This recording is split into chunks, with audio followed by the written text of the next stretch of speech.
গল্প করারই তো দিন, মেঘ কালো হোক মন রঙিন, সময় দিয়ে হৃদয়টাকে বাঁধবো না কো আর।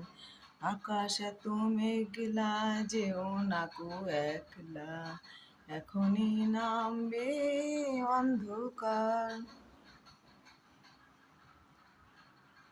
কলকাতা থেকে ফিরে বাড়ি এসে স্নান করে শুয়ে পড়েছি, তো খাওয়া হয়নি। এখন ঘুম ভাঙলো, এখন ঘুম থেকে উঠে দেখি ঘড়িতে প্রায় 6টা বাজে। তো এই সময় কেউ খায় না, আর খেতেও ভালো লাগে না। ভাত খেতে ভালো লাগে এই সময়, তাই ভাবলাম প্রচণ্ড খিদে পেয়েছি, কী খাবো। এই দেখো লাল লিকার চা আর নিমকি নিয়েছি, 4টে বিস্কিট নিয়েছি, আর দেখো এই যে মুড়ির ডিব্বা, মুড়ি খাবো নিমকি দিয়ে।